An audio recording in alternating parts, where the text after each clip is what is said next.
Assalamu alaikum dear audience. We are going to start vector product or cross product from chapter 2 first year physics vectors and equilibriums. तो ये वाला topic जो है board के लिए long question में के लिए भी इम्पोर्टेंट है और शॉर्ट क्वेश्चन और एमसीक्यूज के लिए भी इम्पोर्टेंट है. तो लेट अस डिफाइन वेक्टर प्रोडक्ट और क्रॉस प्रोडक्ट. अगर दो वेक्टर्स को मल्टीप्लाई किया जाए और उन दोनों वेक्टर्स का प्रोडक्ट भी एक थर्ड वेक्टर ही आए, दो वेक्टर्स को मल्टीप्लाई किया जाए और उनका जो रिजल्ट आए वो भी कोई एक वेक्टर क्वांटिटी ही आए, तो ऐसे प्रोडक्ट को वेक्टर प्रोडक्ट कहा जाता है. इससे पहले हम लोग पढ़ चुके हैं डॉट प्रोडक्ट. तो डॉट प्रोडक्ट में जब दो वेक्टर्स मल्टीप्लाई करते हैं तो एक थर्ड क्वांटिटी आती है जो स्केलर होती है, वो वेक्टर नहीं होती, उसमें डायरेक्शन नहीं होती. तो क्रॉस प्रोडक्ट में जब दो वेक्टर्स मल्टीप्लाई किए जाते हैं तो उनका प्रोडक्ट जो है वो एक थर्ड वेक्टर के इक्वल होता है. तो लिहाजा यही इसकी डेफिनेशन है. तो इसको क्रॉस प्रोडक्ट भी कहा जाता है. तो इसमें मल्टीप्लिकेशन का जो सिंबल है क्रॉस यूज़ किया जाता है, इस वजह से इसको क्रॉस कहा जाता है. तो अब आपने यहाँ पे जब फिजिक्स में आप लिखेंगे या पढ़ेंगे फिजिकल क्वांटिटीज़ को, तो आपने ये भी केयर करनी है कि उनमें क्रॉस यूज़ किया गया है या डॉट यूज़ किया गया है. तो क्रॉस प्रोडक्ट की डिफरेंट करेक्टरिस्टिक्स हैं और डॉट प्रोडक्ट की डिफरेंट करेक्टरिस्टिक्स हैं. तो आपने मिक्सअप नहीं करना इनमें, डॉट प्रोडक्ट में और क्रॉस प्रोडक्ट में. तो इनकी करेक्टरिस्टिक को आपने अलग अलग अच्छी तरह अंडरस्टैंड करना है.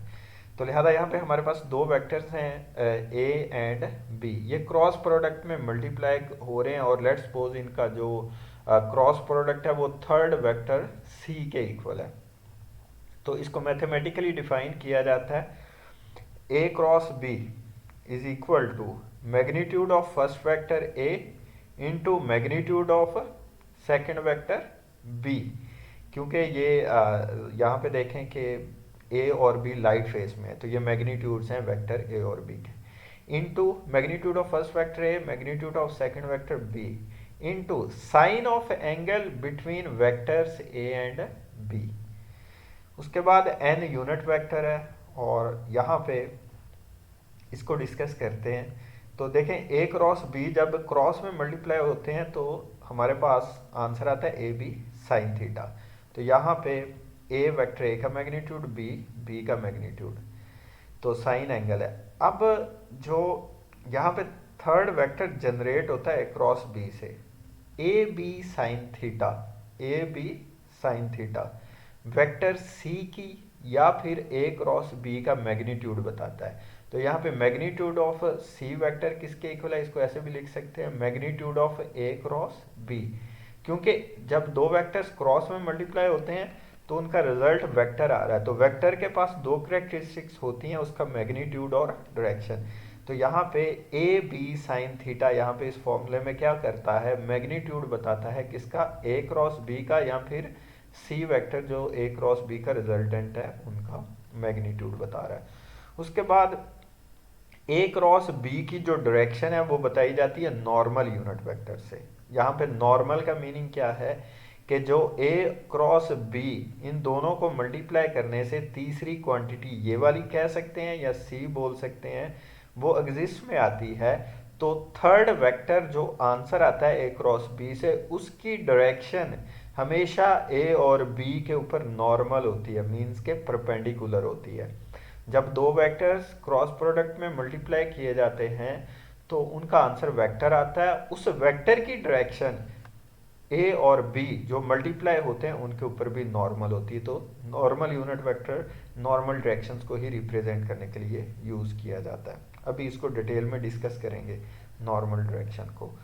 तो लिहाजा यहाँ पे जो स्केलर प्रोडक्ट था उसमें डॉट था और यहाँ पे कॉज आ रहा था. तो अब हम यहाँ पे ये भी डिस्कस करेंगे इसमें साइन क्यों आता है. तो let us move to next slide. उसके बाद इसके एक्सप्लेनेशन की आप हेडिंग रखें तो यहाँ पे हम फिजिकल सिग्निफिकेंस जो है इसकी वो बताएंगे. अगेन यहाँ पे फिर वही कॉन्सेप्ट रिपीट किया जाएगा कि vectors can not be multiplied, added और subtracted through arithmetic operators. Vectors are always multiplied, added and subtracted through graphical methods. Again हम दो वेक्टर्स को मल्टीप्लाई कर रहे हैं लेकिन क्रॉस में कर रहे हैं, तो हमें वेक्टर्स को ग्राफिकली ही मल्टीप्लाई करना है। तो जिन दो वेक्टर्स को मल्टीप्लाई करना है उनकी टेल्स को अगेन हम ज्वाइन करेंगे सिंगल पॉइंट के ऊपर, उनकी टेल्स को एक सिंगल पॉइंट के ऊपर प्लेस कर दिया जाता है। तो यहाँ पे ए और बी वेक्टर्स हैं, इनको मल्टीप्लाई करने जा रहे हैं हम लोग क्रॉस प्रोडक्ट में। तो क्या किया, सबसे पहला काम इनकी टेल्स को ज्वाइन कर दिया हमने। तो ये वेक्टर ए और वेक्टर बी है। उसके बाद अब हम इसका फॉर्मूला जो है मैथमेटिकल टूल डिफाइन करेंगे या मैथमेटिकल एक मॉडल डेवलप करेंगे जो इस फॉर्मूला को डिस्क्राइब करेगा। तो इसको हम लोग ऐसे भी डिफाइन कर सकते हैं जैसे हमने डॉट प्रोडक्ट को डिफाइन किया था। सबसे पहले हम मैग्नीट्यूड को डिस्कस करते हैं, डायरेक्शन को इसकी लेटर अलग से डिस्कस करना पड़ता है क्रॉस प्रोडक्ट की।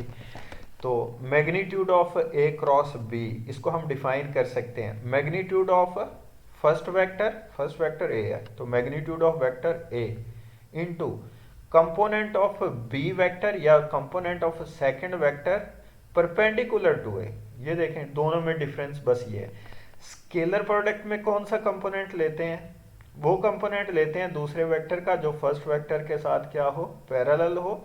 लेकिन क्रॉस प्रोडक्ट में वो वाला कंपोनेंट लेते हैं सेकंड वेक्टर का जो फर्स्ट वेक्टर के ऊपर परपेंडिकुलर हो। तो यहाँ पे इस डायग्राम में देखें, ये बी वेक्टर है और ये क्या है, A vector. A vector first vector है, बी वेक्टर क्या है, सेकंड वेक्टर।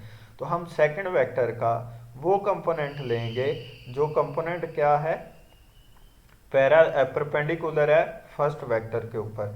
तो यहाँ पे देखें, ये हमने b को रिजॉल्व किया उसके कंपोनेंट में, एक कंपोनेंट ये बना और एक कंपोनेंट ये बनेगा। तो b का ये वाला कंपोनेंट पैरेलल है a के, अगर हम पैरेलल कंपोनेंट कंसीडर करेंगे तो क्या बन जाएगा, डॉट प्रोडक्ट बन जाएगा, स्केलर प्रोडक्ट बन जाएगा। और क्रॉस प्रोडक्ट में ये वाला परपेंडिकुलर कंपोनेंट लेंगे तो वो क्या बन जाता है, इसमें साइन थीटा आता है, तो लिहाजा यहाँ पे साइन थीटा की भी हमें समझ आ जाती है कि साइन थीटा जो क्रॉस प्रोडक्ट है उसमें क्यों आता है और डॉट प्रोडक्ट में कॉस थीटा क्यों आता है। तो ये राइट एंगल ट्राइंगल्स के जो रूल हैं उन्हीं से जनरेट होते हैं साइन थीटा और कॉस थीटा। तो यहाँ पे b का वो कंपोनेंट लेंगे जो परपेंडिकुलर है a के, तो लिहाजा यहाँ पे हम लोग लिख सकते हैं a magnitude of a cross b या magnitude of c vector is equal to magnitude of A into component of B that is perpendicular to the first vector। तो यहाँ पे वो B sin थीटा आएगा ये कंपोनेंट। तो लिहाजा magnitude of A cross B is equal to A B sine theta. तो A B sine theta cross product का हमें मैग्नीट्यूड बताता है, तो उसका हमें पता चल गया कि उसकी सिग्निफिकेंस क्या है कि साइन थीटा क्यों जनरेट होता है वहाँ पे। अब हम इसकी डायरेक्शन को डिस्कस करते हैं। तो क्रॉस प्रोडक्ट की जो डायरेक्शन है उसको बताया जाता है by right hand rule. Cross product की जो डायरेक्शन है उसको बताया जाता है राइट हैंड रूल से। अब डायरेक्शन को कैलकुलेट करने के लिए सबसे पहले आप लोगों को अगेन वेक्टर्स की टेल को ज्वाइन करना पड़ता है। तो देखें वेक्टर ए और वेक्टर बी की टेल्स को ज्वाइन कर दिया। उसके बाद जो नेक्स्ट स्टेप है, आपने क्या डिसाइड करना है, वेक्टर्स की नंबरिंग करनी है, वेक्टर्स का ऑर्डर देखना है। ये क्रॉस प्रोडक्ट में मैटर करता है। तो इसमें देखें फर्स्ट वेक्टर ए है और सेकंड वेक्टर क्या है, बी है। हमने इसकी डायरेक्शन बतानी है। तो डायरेक्शन के लिए राइट हैंड रूल है। अब राइट हैंड रूल क्या है उसको देखते हैं। आपने फर्स्ट वेक्टर को रोटेट करना है वेक्टर बी की तरफ, लेकिन थ्रू स्मॉलर एंगल। ये राइट हैंड की रूल की डेफिनेशन है। आपने क्या करना है, फर्स्ट वेक्टर को रोटेट करना है second vector, first vector A है, सेकंड वेक्टर बी है हमारे पास। अब ए को रोटेट करने की दो पॉसिबिलिटीज हैं, एक इस तरफ से ए को रोटेट किया जा सकता है बी की तरफ, एक इस तरफ से। एक एंटी क्लॉकवाइज रोटेशन पॉसिबल है, एक क्लॉकवाइज। लेकिन रूल क्या है, आप हमेशा थ्रू स्मॉलर एंगल रोटेट करेंगे। देखें अगर हम ए को रोटेट करें किस डायरेक्शन में, क्लॉकवाइज में, तो ये ग्रेटर एंगल है।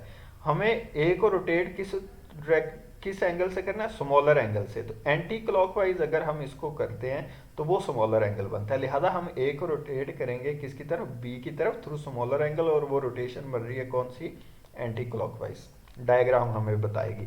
तो डायग्राम को देख के ही आपको पता चलेगा कि आपने किस क्लॉकवाइज रोटेट करना है या एंटी क्लॉकवाइज। उसके बाद फॉर्मूला में देखें आप लोग, ये ऑलरेडी हम लोग डिफाइन करके आए हैं कि ए क्रॉस बी से जो नया वेक्टर आता है उसकी direction n normal unit vector होती है, मींस के ए और बी के ऊपर नॉर्मल होती है। ये ऑलरेडी हमें पता है, डायरेक्शन उसकी नॉर्मल है। नॉर्मल दो पॉसिबिलिटीज हैं, एक out of plane of page है और एक इनटू प्लेन ऑफ पेज है। अब हमें ये डिसाइड करना है उन दोनों में से नॉर्मल है कौन सा। अगर आप अपनी बुक के ऊपर फ्रंट पेज पे 90 के एंगल पे बॉल पेन रखें तो ये out of plane of page है, एक ये नॉर्मल है। एक बुक की इसी ऑपोजिट साइड पे बैक साइड पे भी एक नॉर्मल है। अब ये डिसाइड करना है, डायरेक्शन हमें ये पता होती है ऑलरेडी कि नॉर्मल होती है, लेकिन नॉर्मल कौन सा वो देखना है। तो फिर क्या करते हैं, नॉर्मल को राइट हैंड में ग्रैस्प कर लेते हैं। क्या करते हैं, वेक्टर्स की नंबरिंग करने के बाद, डायरेक्शन ऑफ रोटेशन डिसाइड करने के बाद, थ्रू स्मॉलर एंगल ए को बी की तरफ लेके जाना है थ्रू स्मॉलर एंगल, ये डिसाइड हो चुका। उसके बाद जो नॉर्मल लाइन है उसको राइट हैंड में पकड़ लेते होते हैं। आपकी जो कर्लिंग फिंगर्स हैं वो डायरेक्शन ऑफ रोटेशन को शो करें। अब देखें आप यहाँ पे ये हैंड है, इसकी जो कर्लिंग फिंगर्स हैं वो रोटेशन शो कर रही हैं ए की बी की तरफ। तो आपका इरेक्ट थंब ए क्रॉस बी की डायरेक्शन बता रहा है, और ये डायरेक्शन किस तरफ है, अपवर्ड, या इसको हम क्या बोलेंगे, out of plane of page भी बोल सकते हैं, क्योंकि ए और बी एक्स वाई पे हैं तो इसकी डायरेक्शन किस पे आ जाएगी, जी एक्सिस पे, के अलोंग डायरेक्शन आ जाती होती है इसकी। तो ये राइट हैंड रूल है। क्या करना है, वेक्टर्स की सबसे पहला काम नंबरिंग करनी है, फर्स्ट वेक्टर सेकंड वेक्टर, फिर फर्स्ट वेक्टर को सेकंड वेक्टर की तरफ रोटेट करना है थ्रू स्मॉलर एंगल, नॉर्मल को राइट हैंड में पकड़ना है, कर्लिंग फिंगर्स शो करेंगी डायरेक्शन ऑफ रोटेशन को, और आपका इरेक्ट थंब किसको शो करेगा, डायरेक्शन को। तो that is known as right hand rule to determine the direction of vectors. उसके बाद क्रॉस प्रोडक्ट की जो हैं वो प्रॉपर्टीज़ हैं। तो इसकी फर्स्ट प्रॉपर्टी है cross product is not commutative. तो क्रॉस प्रोडक्ट में ऑर्डर ऑफ मल्टीप्लिकेशन मैटर करता है, डॉट प्रोडक्ट में ये मैटर नहीं करता। ये हम लोग और डॉट प्रोडक्ट को हम लोग ऑलरेडी डिफाइन करके आए हुए हैं। तो cross product is not commutative means A cross B not equal to B cross A, means के वेक्टर का जो ऑर्डर है वो चेंज करने से जो वेक्टर प्रोडक्ट है उसके आंसर चेंज हो जाते हैं। तो मैग्नीट्यूड में चेंज नहीं आती, डायरेक्शन में चेंज आती है। इसको देखते हैं। अभी हमने देखा कि दो वेक्टर्स जो मल्टीप्लाई हो रहे हैं ए क्रॉस बी, तो ए क्रॉस बी की डायरेक्शन राइट हैंड रूल से अपवर्ड आई हुई है। उसके बाद देखें, अब अगर हम बी क्रॉस ए करें तो अब देखें इसमें ए क्रॉस बी में ए फर्स्ट वेक्टर था, ए को बी की तरफ रोटेट करना था, एंटी क्लॉकवाइज था, एंटी क्लॉकवाइज के लिए अपवर्ड डायरेक्शन आई। अब यहाँ पे देखें बी क्रॉस ए है, बी क्रॉस ए में बी फर्स्ट वेक्टर है तो बी को ए की तरफ रोटेट किया जाएगा थ्रू स्मॉलर एंगल। बी को हम अगेन एंटी क्लॉकवाइज नहीं रोटेट कर सकते, अब बी को किस तरफ रोटेट करना होगा, क्लॉकवाइज करना होगा। तो अब b को जब a की तरफ रोटेट करेंगे थ्रू स्मॉलर एंगल तो अगेन नॉर्मल को राइट हैंड में ग्रैस्प करेंगे। तो जब इसको राइट हैंड में ग्रैस्प करेंगे तो आपकी कर्लिंग फिंगर्स रोटेशन शो कर रही हैं b की a की तरफ, और erect thumb downward point out हो रहा है। तो यहाँ पे जो b क्रॉस है उसकी डायरेक्शन किस तरफ है, डाउनवर्ड है। तो अब सिर्फ डायरेक्शन में चेंज आती है। तो b cross A is equal to minus A cross B, या a cross B is equal to minus B cross A के इक्वल है। तो इनका इसका मैग्नीट्यूड ए क्रॉस बी का मैग्नीट्यूड भी ए बी साइन थीटा है, बी क्रॉस ए का मैग्नीट्यूड भी क्या है, ए बी साइन थीटा, वो सेम है, डायरेक्शन रिवर्स होती है। तो लिहाजा जब आप वेक्टर्स का ऑर्डर चेंज करते हैं, ऑर्डर ऑफ मल्टीप्लिकेशन चेंज करते हैं, उनकी डायरेक्शन रिवर्स हो जाती है 180 से। इस वजह से A cross B is not equal to B cross A. तो लिहाजा जो वेक्टर मल्टीप्लिकेशन है क्रॉस प्रोडक्ट में वो मैटर करती है, order of order of vectors relevant होता है, चेंज करने से डायरेक्शन रिवर्स हो जाती है। तो लिहाजा A cross B is not equal to B cross A, तो it means cross product is not commutative.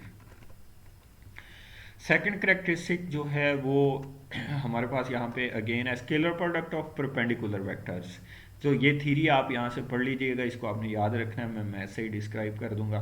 तो ए क्रॉस बी का स्टैंडर्ड फॉर्मूला क्या है, A B sine theta n normal unit vector. Perpendicular vectors के लिए angle theta जो है वो 90 डिग्री होता है, तो A cross B is equal to A B sine 90।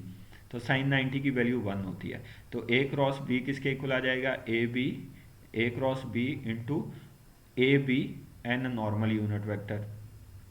उसके बाद in terms of unit vectors, ये बहुत इंपॉर्टेंट है और ये वाले रूल्स काफ़ी लॉन्ग टर्म चलेंगे फिज़िक्स में, सेकंड ईयर में भी चलते जाएंगे, बल्कि जहाँ पे भी आप फिज़िक्स पढ़ेंगे ये वाले रूल्स वहाँ पे डायरेक्ट यूज़ होते हैं। अभी आप ये करेक्टरिस्टिक्स पढ़ रहे हैं, सेकंड ईयर में आपको ये याद रखनी होगी और अप्लाई करनी होगी, और आगे भी जो आप चैप्टर पढ़ेंगे उनमें ये वाले रूल्स ओबे किए जाएंगे।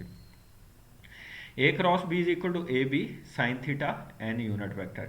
अब हमने क्रॉस प्रोडक्ट कैलकुलेट करना आई क्रॉस जे का, क्योंकि ये दोनों परपेंडिकुलर है, तो हम परपेंडिकुलर प्रॉपर्टी कर रहे हैं, तो हम परपेंडिकुलर यूनिट वेक्टर्स का क्रॉस प्रोडक्ट कैलकुलेट करेंगे। इसके फॉर्मूले को अगेन इंटरप्रेट करना सीखें। A cross B is equal to magnitude of A magnitude of B sine of angle between A and B n normal unit vector. I cross J को भी इसी ratio से करेंगे, तो magnitude of I 1 magnitude of J 1, दोनों में angle कितना है 90 डिग्री साइन 90 डिग्री, तो साइन 90 डिग्री भी क्या आ गया 1 के इक्वल आ जाएगा, तो यहाँ पे जस्ट क्या रह जाएगा एन नॉर्मल यूनिट वेक्टर। तो क्रॉस प्रोडक्ट में जो एन नॉर्मल यूनिट वेक्टर है वो डिफरेंट वेक्टर्स में चेंज होता है। अब देखें आई क्रॉस जे, आई और जे दोनों परपेंडिकुलर हैं, इन दोनों के ऊपर नॉर्मल कौन हो सकता है, के जी एक्सिस, तो इनके ऊपर जो नॉर्मल डायरेक्शन है वो के एक्सिस है, तो ये के इक्वल आ गया। इसी तरह अगर हम इनका ऑर्डर चेंज करेंगे, अभी हम पढ़ के आए हैं कि आई क्रॉस जे प्लस के इक्वल है, ऑर्डर चेंज करने से डायरेक्शन रिवर्स हो जाएगी। जे क्रॉस के करेंगे तो डायरेक्शन माइनस एन हो जाएगी और ये माइनस के हो जाएगा। इसी तरह जे क्रॉस के किसके इक्वल आएगा, अगेन एन के इक्वल आएगा। तो अब देखें जे वाई एक्सिस है, के जी एक्सिस है, तो थर्ड इनके ऊपर जो नॉर्मल पॉसिबिलिटी है वो कौन सी है, यहाँ पे पॉजिटिव एक्स एक्सिस बनती है, ये आप राइट हैंड रूल से डिटरमिन करेंगे तो आई आएगा, नेगेटिव आई नहीं आएगा। तो जे क्रॉस के किसके इक्वल आएगा, आई के इक्वल, तो इनका ऑर्डर रिवर्स करेंगे तो ये माइनस आई के इक्वल चला जाएगा। इसी तरह के क्रॉस आई, ये के जी एक्सिस एक्स एक्सिस, इसके ऊपर नॉर्मल वाई एक्सिस, इसके इक्वल आ गया, ऑर्डर रिवर्स करेंगे अगेन ये नेगेटिव के नेगेटिव में ट्रांसफॉर्म हो जाएगा। तो ये वाली जो 6 इक्वेशंस हैं आपको अच्छी तरह से याद करनी है, ये एमसीक्यूज में आ जाती हैं, और वैसे भी ये दूसरी फिजिक्स के फॉर्मूला जो है उनको स्टडी करने के लिए इम्पोर्टेंट है। थर्ड प्रॉपर्टी है हमारे पास scalar product of parallel vectors. अगर दो वेक्टर्स पैरेलल हैं तो उनका स्केलर प्रोडक्ट मिनिमम होता है, परपेंडिकुलर स्केलर प्रोडक्ट्स का जो प्रोडक्ट है वो मैक्सिमम होता है। तो A cross B is equal to A B sine zero, क्योंकि दोनों वेक्टर्स पैरेलल हैं, एंगल क्या होगा 0 डिग्री, तो साइन जीरो किसके इक्वल होता है, वो 0 के इक्वल होता है, तो ये सारा आंसर 0 हो जाएगा, लेकिन ये वेक्टर है तो ये नल वेक्टर के इक्वल होगा। तो A cross B is equal to null vector when two vectors are parallel. तो अदर वर्ड्स में ये कहा जाता है कि क्रॉस प्रोडक्ट मिनिमम तब होता है जब दो वेक्टर्स पैरेलल हो, और मैक्सिमम तब होता है जब दो वेक्टर्स परपेंडिकुलर हो, ये रिवर्स होता है क्रॉस प्रोडक्ट का। In terms of unit vectors standard formula, अब पैरेलल वेक्टर्स पैरेलल प्रॉपर्टी है, तो पैरेलल वेक्टर्स का क्रॉस प्रोडक्ट आई का आई से, क्योंकि ये दोनों पैरेलल हैं, तो magnitude of I 1 magnitude of I 1 sine of angle between i and i 0 degree, तो साइन 0 डिग्री किसके इक्वल होता है 0 के इक्वल, वो सारे को 0 कर देगा, लेकिन ये साइड वेक्टर आती है, इस वजह से 0 को बोल्ड करके नल वेक्टर लिखेंगे, इसको 0 नहीं लिख सकते, ये याद रखिएगा। तो इसी रेशो से अगर आई क्रॉस आई नल वेक्टर के इक्वल है तो जे क्रॉस जे भी नल वेक्टर के इक्वल, के क्रॉस के भी नल वेक्टर के इक्वल होता है। तो उसके बाद है थर्ड इसकी प्रॉपर्टी जो है हमारे पास, अगर मेरा नंबर जो है वो नंबर थर्ड ये 4 बनेगी, तो इसको 4 कर लीजिएगा। तो cross product of a vector with itself, अगर आप एक वेक्टर का क्रॉस प्रोडक्ट उसी से लेते तो इन रियलिटी ये पैरेलल वेक्टर्स बन जाएंगे। तो A cross A magnitude of A magnitude of A sine of angle between A and A, तो ये पैरेलल वेक्टर्स हैं, तो इस वजह से ए वेक्टर ए के पैरेलल है, तो इस वजह से sine 0 degree sine 0 degree again किसके इक्वल है 0 के, A cross B is equal to null vector. तो फिफ्थ प्रॉपर्टी बनेगी ये। अगर दो वेक्टर्स एक पैरेललोग्राम की साइड्स को रिप्रेजेंट करें। ये देखें, ये वेक्टर ए है, ये वेक्टर बी है, और ये शेप क्या पैरेललोग्राम है। तो अगर ये किसी पैरेललोग्राम की एडजेसेंट साइड्स बनाते हैं तो क्रॉस प्रोडक्ट का जो मैग्नीट्यूड है वो पैरेललोग्राम के एरिया के इक्वल होता है। यहाँ पर डायरेक्शन बताने की ज़रूरत नहीं है हमें। तो area of parallelogram is equal to the magnitude of cross product that is equal to A B sine theta. तो लिहाजा क्रॉस प्रोडक्ट जो है, आप क्रॉस प्रोडक्ट से पैरेललोग्राम का एरिया भी कैलकुलेट कर सकते हैं। उसके बाद आ जाता है इसके cross product in terms of rectangular components. तो ये हमारे पास दो वेक्टर्स हैं, ए वेक्टर है, बी वेक्टर है। ए वेक्टर की रेक्टेंगुलर फॉर्म है, बी वेक्टर की रेक्टेंगुलर फॉर्म है। अब आपने ये सिंपल मल्टीप्लिकेशन है, इसको ओपन करना है। ए को इससे, ए एक्स को इससे मल्टीप्लाई किया, इससे किया, इससे किया। तो जब आप इसको मल्टीप्लाई करेंगे, फर्स्ट रो जो है वो जनरेट हो जाएगी। फिर ए वाई को इससे मल्टीप्लाई करेंगे तो सेकंड रो जनरेट हो जाएगी। इसी तरह फिर ए जी को इससे तीनों से मल्टीप्लाई करेंगे तो ये थर्ड लाइन जनरेट हो जाएगी। तो सिंपल अभी क्रॉस प्रोडक्ट की प्रॉपर्टीज लगाएं। ये वाली टर्म को देखें, अब इसमें आई क्रॉस आई आ रहा है। अभी हम पढ़ के आए हैं आई क्रॉस आई जीरो के इक्वल होता है, ये टर्म जीरो। इसमें देखें आई क्रॉस जे किसके इक्वल होता है, पढ़ के आए हैं के इक्वल आ जाता है, ठीक है। इसी तरह इस टर्म में देखें आई क्रॉस के, तो ये माइनस जे के इक्वल आ जाएगा। प्रॉपर्टीज याद रखें। यहाँ पे देखें जे क्रॉस आई किसके इक्वल चला जाएगा, यहाँ पे माइनस के इक्वल। इसी तरह यहाँ पे जे क्रॉस जे जीरो के इक्वल, जे क्रॉस के आई के इक्वल। इसी तरह इसमें भी दो टर्म बचेंगी, एक टर्म ये वाली कैंसल आउट हो जाएगी। तो जो दो टर्म इससे बचेंगी, दो टर्म इससे, दो टर्म इसमें, तो एक में आई कॉमन आएगा, कॉमन लेंगे तो ये वाली टर्म, जे वाली में जे कॉमन लेंगे तो ये वाली टर्म, और के में के कॉमन लेंगे तो ये वाली टर्म। एक तो मेथड ये है रेक्टेंगुलर फॉर्म में इसका फॉर्मूला बनाने का। एक मेथड ये भी है, डायरेक्ट मेथड है, ये शॉर्टकट है। तो ज़्यादा बेटर ये है कि आप हमेशा इसी को यूज़ करें, उस पर जाने की वो डिटेल्ड मेथड है उसको यूज़ ना करें, ये ज़्यादा बेटर है। ए क्रॉस बी, तो सबसे पहले डिटर्मिनेंट बनाएंगे आई जे के, इनको हमेशा ऐसे स्टैंडर्ड फॉर्म में रखेंगे। तो यहाँ पे जो फर्स्ट वेक्टर है आई के नीचे उसका एक्स कंपोनेंट, जे के नीचे वाई कंपोनेंट, जी के नीचे जी कंपोनेंट, इसी तरह बी वेक्टर के लिए। अब ए क्रॉस बी डायरेक्ट बनाएंगे तो हम फर्स्ट रो और फर्स्ट कॉलम से एक्सपेंड करेंगे। आई यूनिट वेक्टर लगा देंगे स्टैंडर्ड फॉर्म में, ठीक है। तो ये कॉलम भी छोड़ देंगे, ये रो भी छोड़ देंगे, ये वाले सिर्फ चार एलिमेंट्स बचे हैं। तो ये क्रॉस मल्टीप्लिकेशन है, तो क्रॉस इसको बोलते हैं फर्स्ट डायगोनल, ये सेकंड डायगोनल। तो product of first diagonal minus product of second diagonal करते हैं। तो ये देखें फर्स्ट डायगोनल का प्रोडक्ट क्या आया, ए वाई बी जी, यहाँ पे हमेशा माइनस ही आएगा, minus second diagonal A G B Y. उसके बाद प्लस ये जे लगा देंगे। अब ये जे का कॉलम भी छोड़ देंगे, जे की रो भी छोड़ देंगे। अब ये वाले दो एलिमेंट्स बचे हैं, ये दो एलिमेंट्स, लेकिन इसमें जे के लिए थोड़ा सा रूल चेंज है। इसके लिए रूल है सेकंड डायगोनल का प्रोडक्ट माइनस फर्स्ट डायगोनल का प्रोडक्ट। तो ये देखें ए जी बी एक्स, ये सेकंड डायगोनल माइनस ये फर्स्ट डायगोनल का प्रोडक्ट। इसी तरह प्लस के इसमें सेम रूल, ये वाला कॉलम भी छोड़ देंगे, ये रो भी छोड़ देंगे। तो अब ये चार एलिमेंट्स बचते हैं। ए एक्स फर्स्ट डायगोनल का प्रोडक्ट ये आ गया, minus A Y B X second diagonal का प्रोडक्ट। तो ये शॉर्टकट में फॉर्मूला बन जाता है। तो ऊपर वाला डिटेल्ड मेथड था, ये शॉर्ट था, तो आप कोशिश करें कि इसी से कर लें, ये ज़्यादा बेटर है। तो ये टॉपिक यहाँ पे कंप्लीट हो जाता है। तो अल्लाह हाफिज़।